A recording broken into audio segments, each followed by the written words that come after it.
Добро вечер во емисијата 360 степени на Алсат. Во ова издание објавуваме. Деловникот не е сменет. Какви се гаранциите дека нема да се повторат настаните од 27 април? Гаранц është fjala ime. Ако Франција ја крене рампата, дали Северна Македонија е подготвена да ги почне преговорите за членство во Европската Унија? И колку ќе трае тој процес? Реално е отприлика една декада да се резервира. Помеѓу 10 и 15 години е многу пореалистично. Помалку од 15 години не предвидувам. Младинскиот хор Менада од Тетово вежба во локал 4 на 5.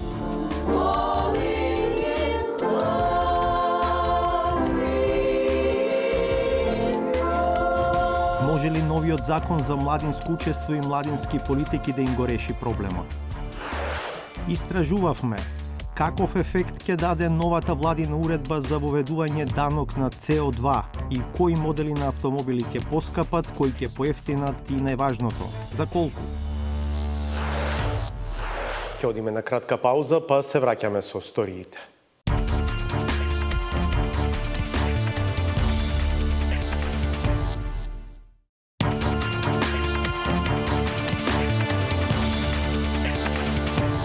Гледате 360 степени.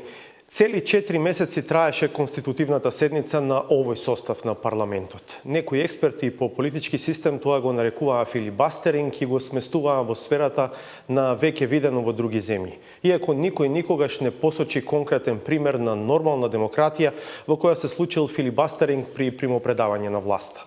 Кулминацијата со настаните од 27 април 2017-та уште долго ќе се памти и спомнува во историјата на демократското зрејење на оваа земја.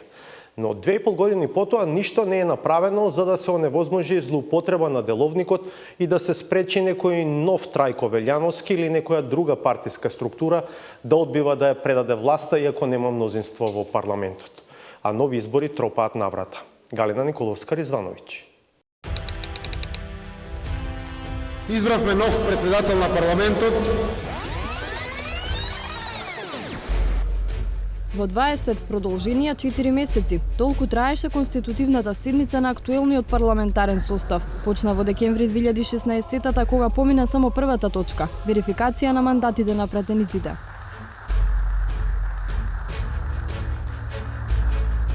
Следното продолжение на конститутивната седница се одржа дури по 3 месеци. Толку чекаше поранешниот председател на Собранието Трајко Велјановски во улога на председавач да ги свика пратениците за да изберат комисија за избори, именување и нов собраниски спикер. Имајќи во преди дека најголемиот дел од пратениците на ВМРО-ДПМН се пријавени за реплики на говорникот од ВМРО-ДПМН. И тоа е навистина зачудувачки како и на кој начин се настојува да се одоголекува оваа конститутивна седница на Собранието. Согласно делникот да видиме коректни, е возможно да се реплицира пратеник на друг пратеник, кај што не е поготово од иста пратеничка група. Така е согласно делникот. Дали сега тие ќе го користат тоа или нема да го користат? Дали можда во овој момент, колеги пратеници, да знаете, пратеничка група има само движењето БЕСА, и ве поделено. Господинот Велјановски без пратенички групи, без координатори и без ограничувања, цел месец помина во меѓусебни обвинувања и провокации. Од ВМРО-ДПМН за збор се пријавија 48 пратеници и на секого од нив имаше исто толку пријавени за реплика. Клучот на оваа разрешница е во овој човек позади мене, во господинот Велјановски, и тој носи целата одговорност за ова што се случува денес. Или работете деловнички за доброто на граѓаните, или напуштете таа фотеља. Толку можам. Што сакате почекирате да направите? Повелете, а за станување на столчето ќе почекате малку. Кој ќе заврши конститутивната седница. Таа желба не е исполнена. Значи јас не сум Дедо Мраз. И кога стана јасно дека Велјановски е подготвен до недоглед да ја пролонгира седницата, декларираното мнозинство во Собранието на 27 април реши да го избере Талат Џафери за председател. Тоа што следуваше е веќе добро познато.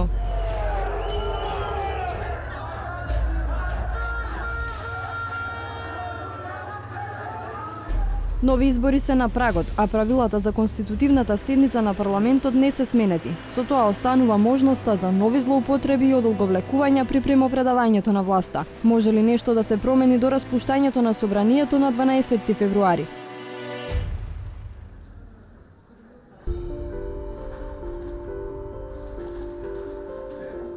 Работен викенд за дел од пратениците, 10 дена пред распуштање на парламентот, разговори зад затворени врати, билатерални средби и работна вечера на лидерите на партиите далеку од очите на јавноста. Во присуство на новиот известувач за земјава во Европскиот парламент Илхан Кјучук и уште 20 европратеници се направија последните обиди за договор меѓу партиите за измени на собранискиот деловник. Меѓу точките што успеале да ги усогласат власта и опозицијата е ограничување на времетраењето на конститутивната седница. Сепак заклучиле дека сега не е време за гласање на измените, па одлуките се оставени за идниот парламентарен состав. Ние може да кажеме дека 90% од прашањата се усогласени и остануваме не дека не можеме да се усогласиме, него има дел од разликите по однос на критериумите за избор на идниот генерален секретар и помошниците генерални секретари и околу потребата за усогласување на нештата со измените уставни, имајќи предвид дека се наоѓаме во предизборје, тој дел го оставивме за наредниот мандат, односно наредниот состав да го допрецизира, доформулира по однос на оно што да не би влегле во политичка дебата. Тоа се однесува и на името на државата? Добро, тоа е став членот 1, значи во тој контекст. Членот 1 во предложените измени на деловникот, како и во поголем дел од новите закони што се гласаат, предвидува усогласување со новото уставно име на државата Република Северна Македонија. Токму тоа е пречка за опозицијата и главна причина што заклучокот од Жан Моне е договорените измени на собранискиот деловник да се гласаат по изборите. So what we do not want to do is to take a viewpoint on one of these issues and intervene in this process of the elections. What we can't do, especially before the election, is to give answers to this, what probably some of the parties might put on their posters in the elections, which we don't do. We have a clear role to play as a European Parliament, and we'll do it. But also we have to convince the Council that the North Macedonia, the government and the opposition are doing the very right thing. And there is one clear proof. And this proof should start with coming together, having a dialogue, and having a long-standing agenda where we want to see the country in the future. Координаторите на пратеничките групи на СДСМ и на ВМРО ДПМН излегоа задоволни од заклучоците на Жан Моне и се согласни во оценката дека успеале да ги приближат ставовите за речиси сите точки, но за она што остана главна пречка поради која пред изборите нема да ги изгласаат новите деловнички правила, Митрески и Мицевски имаат различно мислење. Еден од европратениците го спомна и тоа, дека станува збор за предизборен период, дека може би не би било добро во овој период да се спомне, да се отвори тоа прашање, но искрено мислам дека согласањето на некои закони и согласањето на протоколот кој што најавува дека опозицијата ќе го гласа на протоколот за членство во НАТО, дека може би било добро и ова прашање да се надмине сега, меѓутоа очигледно некои тесно партиски игри, мали, ситни партиски игри за предизбори, ето им значи многу. Членот 1, односно промената на името, ВМРО ДПМН не дозволи да се дискутира на овој процес, меѓутоа, како што реков, во интерес на приближување на ставовите се зборуваше за другите отворени технички прашања кои што се решливи. За жал, и овој постоечкиот функционалниот деловник до крај не се почитува од страна на власта, во недостаток на време или во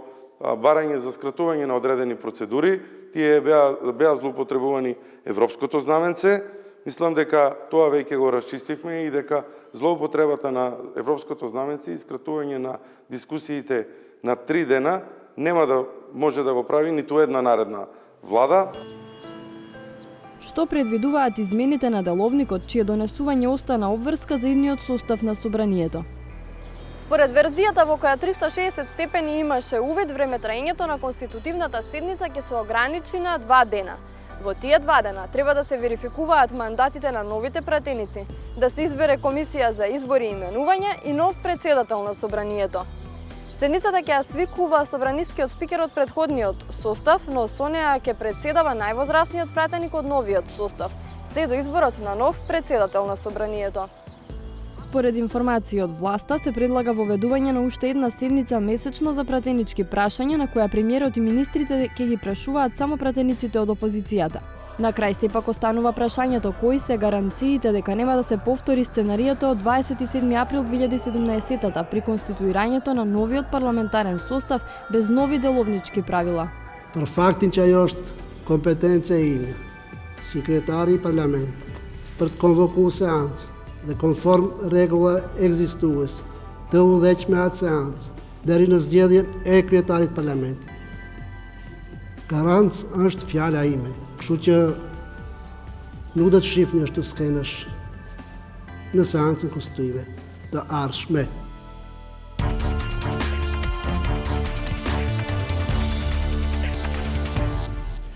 Во изминативе 5 години во земјава се увезени околу 150.000 половни моторни возила. Во истиот период на македонските патишта се донесени дури 5 пати помалку нови возила или само 30.000.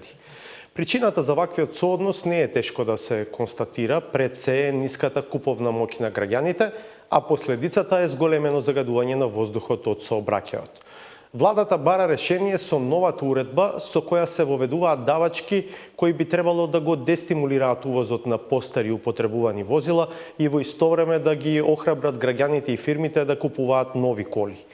Антонио Крстевски истражуваше дали владиниот план може да даде таков ефект и кои модели на автомобили ќе поскапат, кои ќе поевтинат и неважното, за колку. Во новата година, земјава влезе и со нова уредба за давачките за увоз на возила. Пред да се види дали ќе оствари целта, да го намали загадувањето од сообраќајот, подзаконскиот акт предизвика незадоволство кај увозниците на половни возила. Ние го изразивме кај директорот Ѓоков, му кажавме дека кој порано си ја затвори фирмата, тој е поуспешен во идеја. Власта засега не попушта за новиот, така наречен данок за CO2, од кој се очекува да ја зголеми продажбата на нови за сметка на стари возила. Ке плаќаат во основа на еколошката компонента, односно што помалку загадуваат, тоа помалку и ке платат. 360 степени провери, кои автомобили ке поевтинат, а кои ке поскапат и дали тоа ќе ги премисли граѓаните, наместо стари да возат понови возила, како што очекува владата.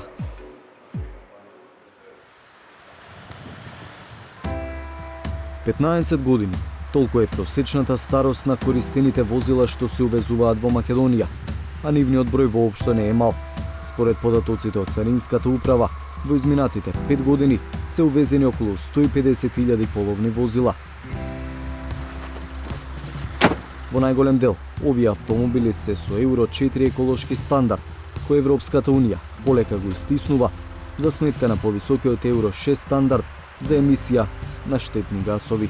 Македонија интензивно последните 4-5 години станува, да кажеме, место каде што најмногу се увезуваат и се носат такви возила кои што навистина се со повисока старосна граница и соодветно на тоа и со поголема искористеност и се веќе донесени на работ на нивната животна старост.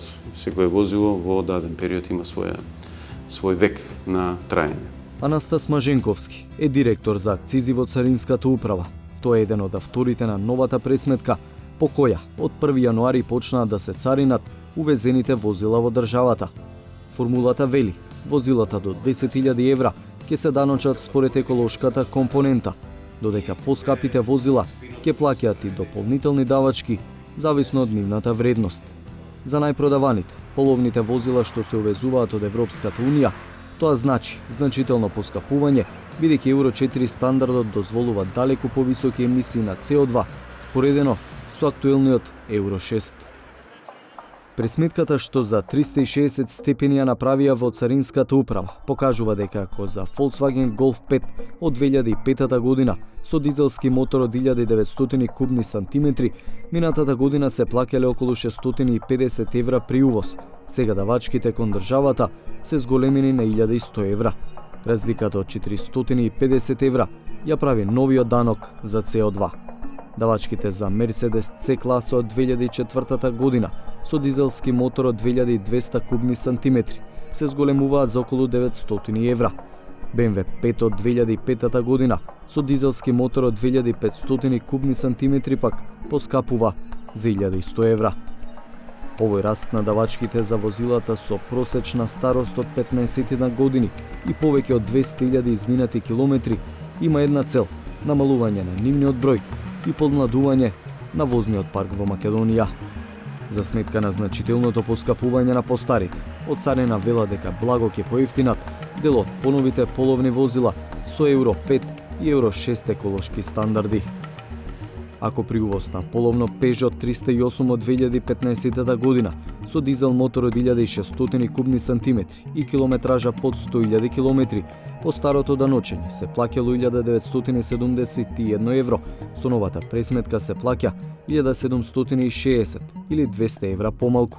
100 евра помалку ќе се плаќа и за Volkswagen Golf 7 од 2015 година со бензински мотор од 1200 кубни сантиметри, а слично намалување во давачките има и при увоз на BMW 1 со дизелски мотор од 1600 кубни сантиметри. 140. Увозниците на половни возила велат дека пресметките на Царинската управа, кои се дадени како пример, се речиси неважни на пазарот, бидејќи за возила со толку мала зафатнина на моторот и мокност нема побарувачка на македонскиот пазар. Во Golf 7 најатрактивниот е 1.6 и 2.0 агрегатот. 1.2 TS и дури ни увозникот со потешкотија го продава, а камоли во постпродажба како користено возило. BMW 114 дизел со триклипен дизел мотор, ја не знам дали има ново продадено во Македонија, а како половно нема сигурно увезено ниједно. Увозниците се уште не го чувствуваат ударот од новата давачка, но очекуваат проблеми кога ќе ги продадат возилата увезени пред нова година. Продажбата овој месец е супер. Зошто? Зашто луѓето знаат дека веќе со новиот увоз ќе имаат поскапи цени. И се купуваат. Значи, ние не можеме да кажеме дека овој месец трпиме загуба. Него овој месец не увезуваме. Немаме прилив, а кај нас ќе се одрази тоа после 2 до 3 месеца. Веќе постоечкиот лагер ќе биде продаден. Според трговците на половни возила, нивниот увоз од 1 јануари е намален за околу 90%. Причината, велат, е тоа што не гледаат исплатливост во трговија со досега најпопуларните модели. А за власта токму тоа беше една од целите на новата уредба. Тенденцијата на увоз на стари возила се запира со зголемување на прагот на давачки кој што треба одредено возило да го има. Зборуваме за возила кои што имаат многу високи емисии на CO2. Возила кои што имаат над 220 емисии на CO2, со одветно на формулата и износите на CO2 имаат навистина нешто повисоки давачки кои што фактички треба да влијаат на дестимулирање на граѓаните да ги истите набавуваат. Но, дали ако возачите избегаат од старите увозни возила ќе имаат висока стимулација да купуваат нови возила? Пресметките од царината покажуваат дека за поголемиот дел од популарните модели данокот е понизок, но само маргинално, а разликите се всушност позначителни само кај дизелите.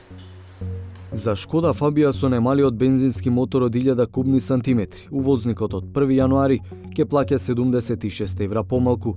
Citroen C3 бензин од 1200 кубни сантиметри ќе се увезува за само 260 евра поевтино отколку лани, а за Volkswagen Golf 1.6 дизел и Passat 2.0 дизел давачките се намалуваат за опипливи 750 евра.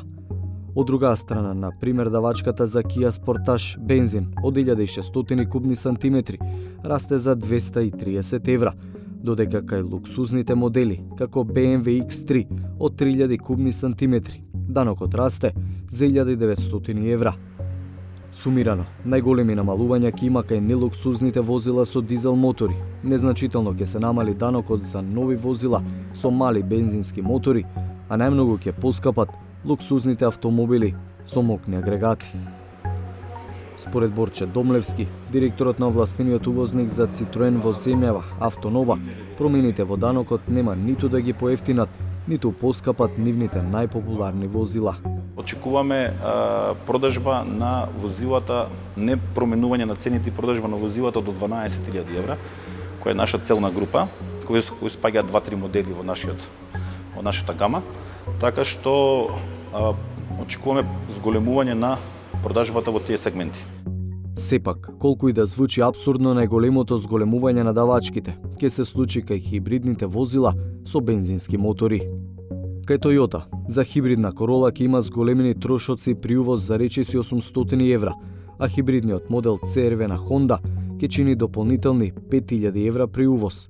Домашните увозници на овие марки не сакаат да ги коментираат новите давачки. Хибридни возила со бензински агрегат на домашниот пазар нуди и Volvo. Увозникот во земјава вели дека поголемите давачки ќе влијаат на малопродажната цена. Дефинитивно ќе значи поскапување на моделите на Volvo. Условно поевтините модели ќе претрпат минорни промени, некои ќе останат исти, некои ќе се променат, а како моделите, како понуда растат со цена, така и влијанието на данокот ќе биде да процентот на раст биде поголем. Така да од некои ситни зголемувања можеме веќе кај поскапите модели да стигнат и до неколку илјади евра. Увозниците на нови возила за сега немаат изградено заеднички став за новите давачки.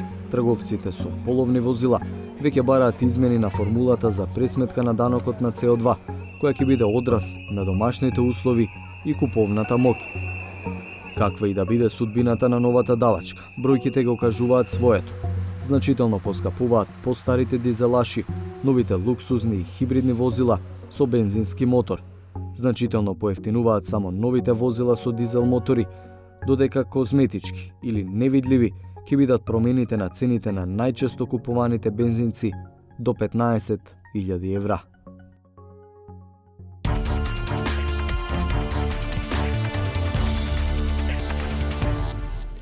По многу напред-назад, новата методологија за начинот на кој ќе се одвиваат преговорите за членство во Европската Унија на земјите кандидати, како што е Македонија, сепак в среда се очекува да биде усвоена од колеџот на комесари, односно од Европската комисија.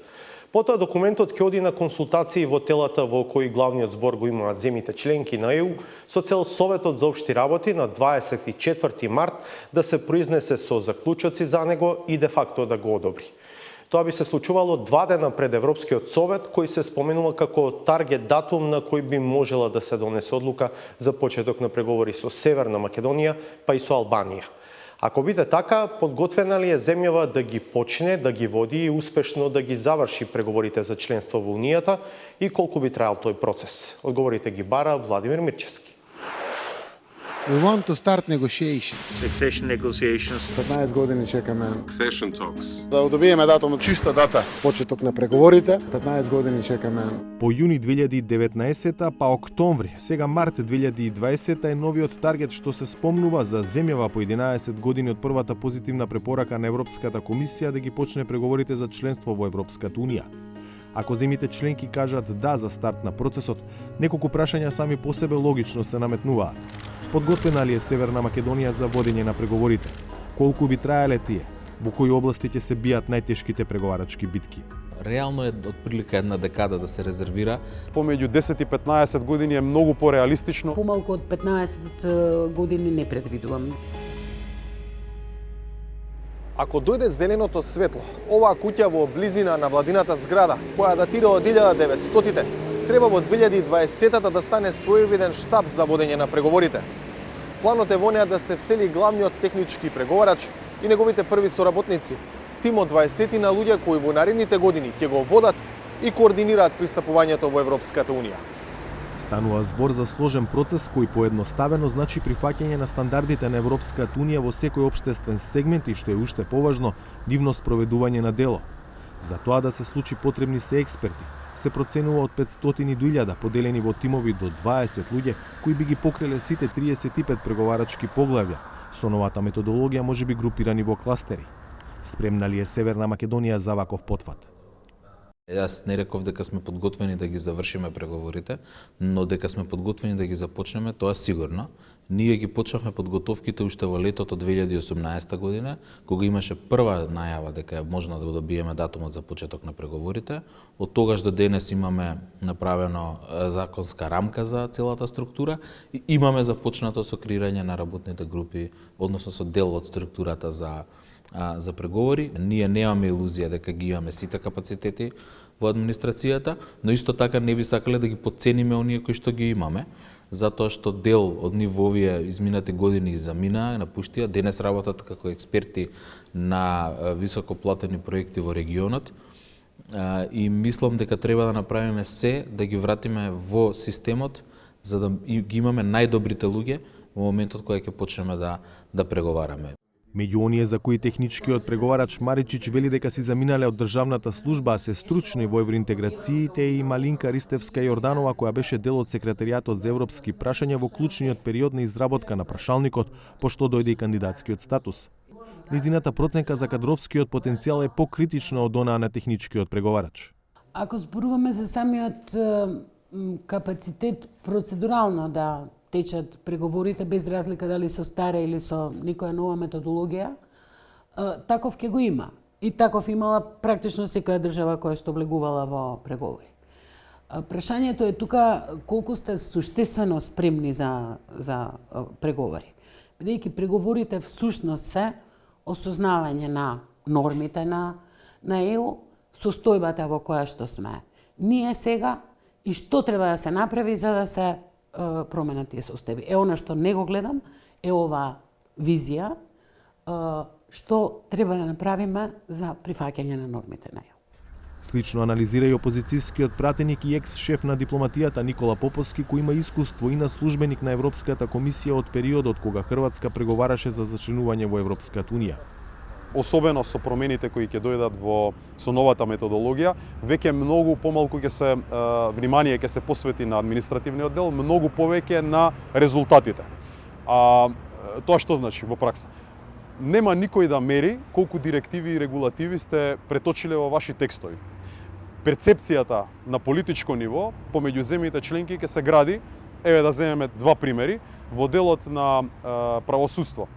Дали не само ние имаме доверба во нашиот правосуден систем, туку дали и тие имаат доверба во нашиот правосуден систем, бидејќи со членството нашите пресуди ќе бидат дел од заедничката, да речеме, правна рамка и правна сигурност. Земете го животната средина како друго поглавие кое ќе биде многу чувствително. Нема да биде битно дали нашата регулатива е компатибилна со германската, на хартија да е, туку ќе биде битно кои се ефектите, дали ние имаме капацитет нашите инспекцијски служби да ги мерат емисиите во определени загадувачи или не, и дали тоа е системски решено или се работи само за печатење на законски текстови во собранието или во надлежните министерства. Дека има кадровско раздвижување во очекување на почетокот на преговори зборува и фактот дека во моментот македонската мисија во Европската унија е наекипирана од сите дипломатско-конзуларни представништва. Станува збор за 6 дипломати од МНР, двајца експерти од секретаријатот за европски прашања, административец од МНР, а во фаза на испраќање се уште тројца дипломати. Овој тим во Брисел, кој дополнително ќе се зголемува откако ќе почнат преговорите, ќе биде во секојдневна комуникација со технократите од Европската комисија во процесот кој ќе трае со години. Доаѓаме до второто прашање. Колку години? Секоја нова членка на Европската унија се соочува со феноменот на се подолги преговори пред влезот во унијата. Например, на Бугарија, предпоследната членка и требаа малку повеќе од 4 години, а на Хрватска, последната членка на ЕУ, речиси 6 години само за преговарачкиот процес, без времето неопходно за ратификација на договорот за пристапување. Црна Гора и Србија веќе преговараат подолго отколку Хрватска, а преговорите не се ни блиску до затворање. Треба да ја почекаме новата методологија што ќе ја предложи еврокомесарот Вархели. Нашите информации говорат дека ќе има обиди во рамките на таа методологија да има определени временски рокови кои што нема да бидат строги и цврсти, меѓутоа ќе бидат на некој начин индикативни за колку време треба да се завршат преговорите. таа рамка временска одговара на овој просек од 7-8 години преговарање и мислам дека тоа е реално. Реално е отприлика една декада да се резервира за заокружување на целиот тој процес. Тоа секако ќе зависи од расположението во Европската унија. Она што ние ќе го имаме како искуство за преговарање ќе биде неспоредливо со било кој процес на преговори од претходните земји. Веројатно ќе биде многу потежок и покомплексен. Се што е во рангот помеѓу 10 и 15 години е многу пореалистично отколку споредби со она што вие го рековте за 3, за 4, за 5 години. Имајќи предвид дека ЕУ не стимулира посебно со динамиката, помалку од 15 години не предвидувам, дури можеби и повеќе. Значи, клучна разлика би можело да се направи доколку ЕУ го смени пристапот, што сега не е известно, би можело да биде известно за 3, 4, 5 години, но би можела и друга опција да биде. И втората клучна разлика што може да би се направила е доколку ние битно го смениме и политичкиот пристап и пристапот кон градење капацитети. Значи, она основно на кое што цело време инсистираме е стратегија за европска интеграција, не туку така прифаќање на ајде сега сугестии или препораки за ова или она, ние мора да имаме своја визија. Еден од ретките сегменти за кои Марич, Чиристевска, Јорданова и Поповски се согласуваат се областите што ќе бидат најтешки за преговарање. За некои од нив македонската јавност е свесна, но за дел се уште е недоволно сензибилизирана. Земјоделие, животна средина, исто така усогласување на заедничкиот пазар. Значи 4 слободи на заедничкиот пазар, слободно движење на стоки, услуги, капитал и луѓе, и ако на тоа го додадеме и усогласувањето во една таква сериозна област како што е земјоделието, храна и ветерина, каде што е важен дел од европската политика, исто така и од животна средина, тие се областите каде што ќе не треба најмногу време и најмногу пари. Секако животна средина, конкуренција, безбедност на храната е втора пред конкуренција, земјоделство. И јас би ги спомнала и јавните набавки, тие добиваат на тежина заради поврзаноста со 23 и 24. Мислам дека животната средина добива се поголема тежина. Видете, на глобални рамки Европската унија веќе се конфронтира не само со остатокот од земјите кои, да речеме, на еден или на друг начин го проблематизираат ова прашање или се помалку подготвени да се ангажираат, туку и во рамки на самата Европска унија има исклучителен притисок врз оние земји кои не ги остваруваат целите. Безбедно е да предпоставиме дека ќе имаме ситуација во која владење на право и животна средина ќе бидат далеку потешки, многу долгорочни и со многу одстапки или позиции на кои ќе имаме многу мал маневарски простор. Значи, Македонија има капацитет да почне преговори, но не е да ги затвори. Има експерти да преговара, но недоволно. Македонија ќе се мачи со прашање што сега на граѓаните им изгледаат далечни и лесни. Конкуренција, земјоделство, животна средина.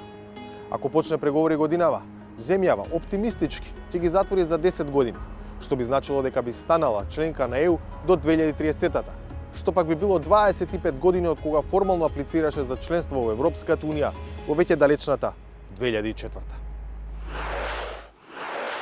Во Македонија, по урнекот на некои европски искуства, првпат се носи закон за младинско учество и младински политики. Целта е да им се дадат задолженија на централната и на локалната власт да го слушнат гласот на младите и да издвојат пари за нивните потреби. Славица Филиповска за начините на кои треба да функционира законот и за проблемите што треба да ги решава.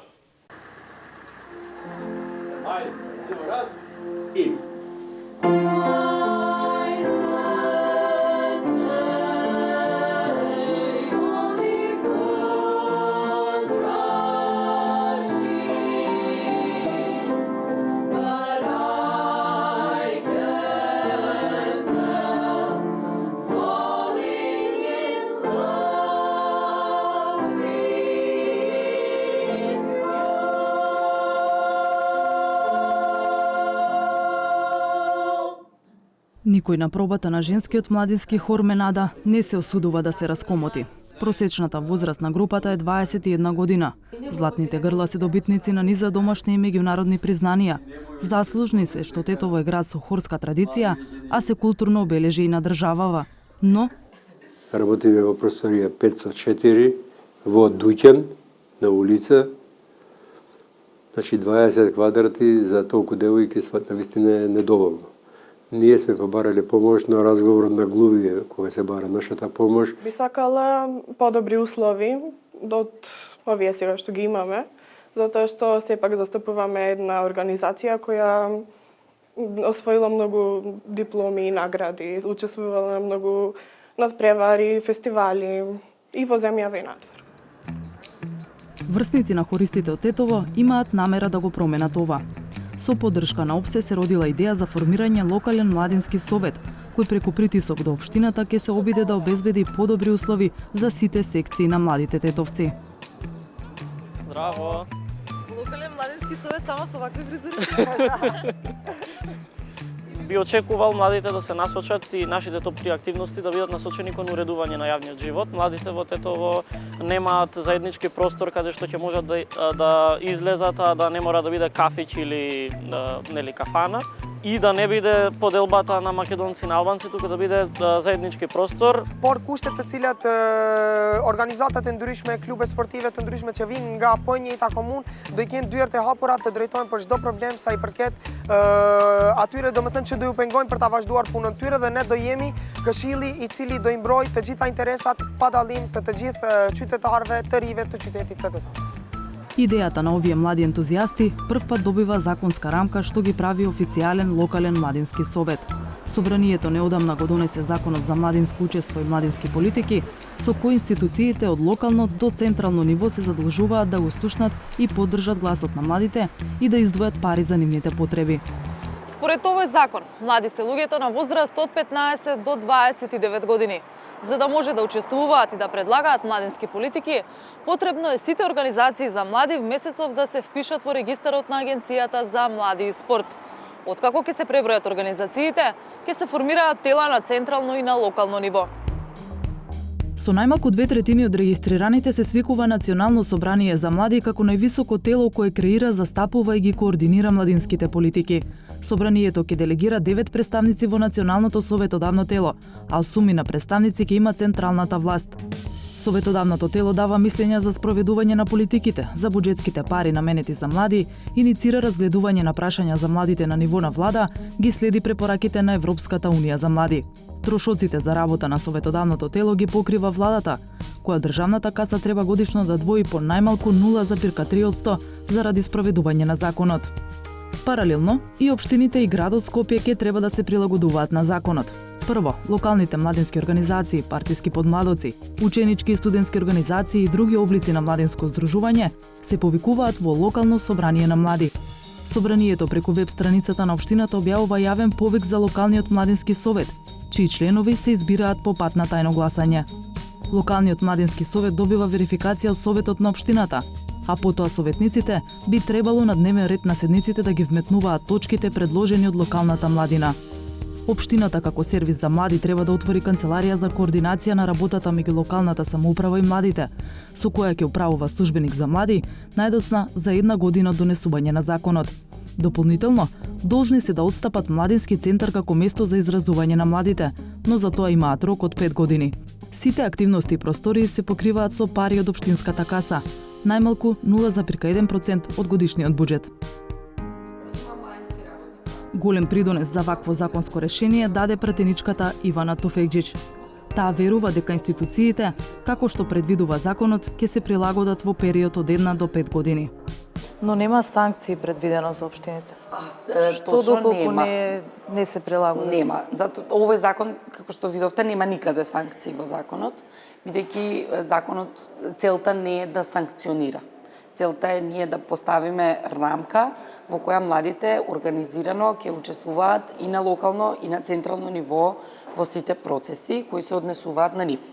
И од тука тргнувавме и по логиката дека локалните младински совети и локалните самоуправи како такви, меѓутоа и централната власт ќе го почитува и законот, меѓутоа и желбата на младите да партиципираат во тоа. Ние веќе Верувате дека ќе почитуваат? Верувам дека да. Значи јас не велам дека ова е совршено законско решение. Совршено законско решение не постои. Меѓутоа почнуваме од нула и ќе ги видиме проблемите во имплементацијата, па некој следен состав на парламентот повторно со консензус се надевам дека ќе ги инкорпорира тие проблеми кои ќе се јавуваат. Една иста група се врти од утрово и гласа на 3 факултети. Пред да влезе во собранието, Туфекџич ги бранеше правата на студентите како категорија на млади во првите редови на протестите. Овде, со овој закон, таа рамка која што е создадена, овозможува на младиот човек да го каже тоа што го бара, преку еден организиран систем и мислам дека тоа е многу важно бидејќи ние мислам дека во текот на периодот, особено после студентските протести и така натаму, научивме дека политики и закони и мерки се креираат одржливо и квалитетно само ако се слушне гласот на засегнатите страни. Дури и да се јави отпор кај домашните институции, тука е Европската Унија. Столб за односот на ЕУ кон младите е младинската стратегија на Унијата за периодот 2019-2027 година, предложена токму од млади. Во неа главната одговорност се лоцира кај државите членки преку 11 стратешки цели, меѓу кои поврзување на ЕУ со младите, унапредување на статусот на младите до руралните средини, квалитетно учење и вработување за сите, одржлива зелена Европа, а се земаат предвид и делувањата на младинските организации. Целта е младите да станат вистински мост во општеството, а земите членки се охрабруваат да ги имплементираат целите, например преку младински совети. Ке се снајде ли и Северна Македонија? Не би требало да нема желбата за комуникација и работа со младите. Мислам дека тоа е сосем една убава работа и за самите општини и за централната власт, каде што ќе имате една свежа енергија во сите тие процеси што би било подобро и за државата и за општините. Мислам дека треба да размислуваме европски. Ако се стремиме како нација и како држава кон еден европски пат, мислам дека така треба да се однесуваме, треба да не понесе таа демократија што има во поразвиените земји, така да не би одела со санкции. Мислам дека треба да се има законски пропишана работа која што треба да се почитува. Како ќе го приближите законот до младите? Веќе е подготвена кампања, почета кампањата по социјалните мрежи каде што се известуваат општо сите млади во држава за сите придобивки од законот, што е тоа што треба да побараат и што е тоа што им следува од надлежните. Така да почнуваме со веќе сега за брзо време, мислам дека веќе следната недела дена почнуваме со консултации јавни.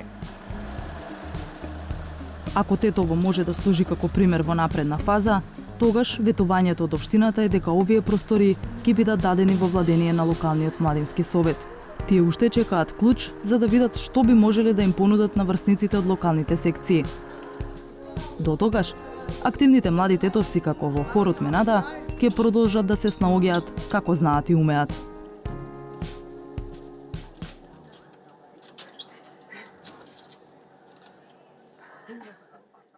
Стигнавме до уште една пауза по која е саботажата. Бидете насад.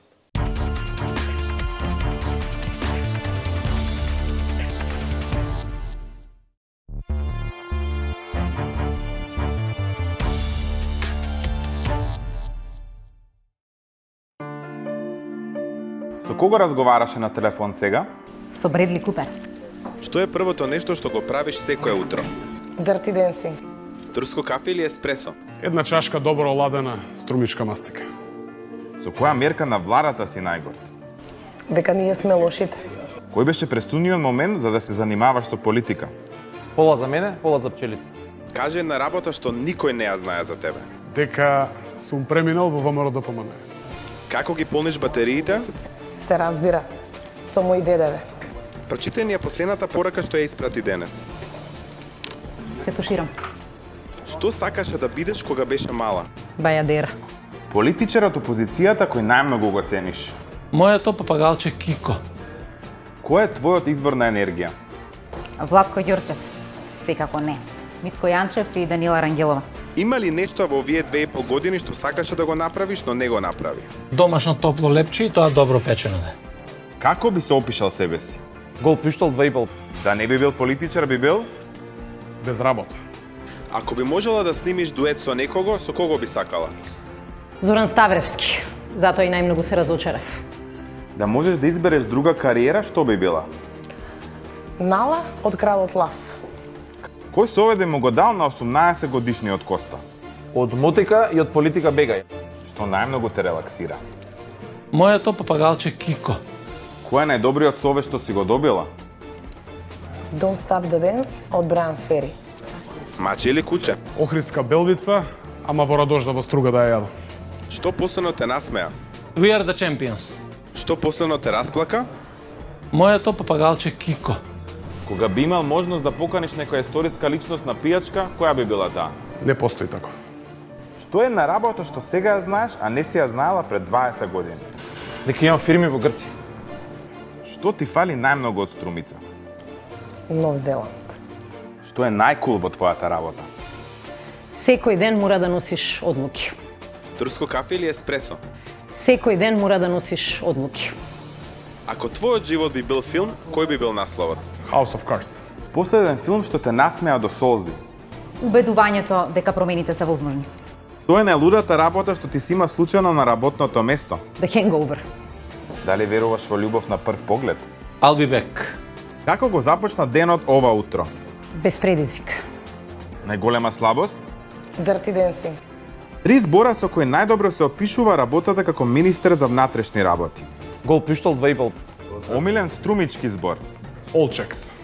Дали е Македонија подготвена за жена премиер? А согласно моите генетски предиспозиции, да. Дали е Македонија подготвена за жена премиер? Итно. Дали е Македонија подготвена за жена премиер? Постапете веднаш. Фала ти, Оливер. Чао. Чао. Поздрав. Чао. Убав ден. Саботажата, сите други содржини што ги видовте вечерва, но и многу нови информации се достапни на веб страницата 360stepeni.mk. Може да не следите и на нашите акаунти на социјалните мрежи. Благодарам за вниманието со кое не следевте вечерва. Бидете со нас повторно в петок од 22. Налсад следуваат вести. Пријатно.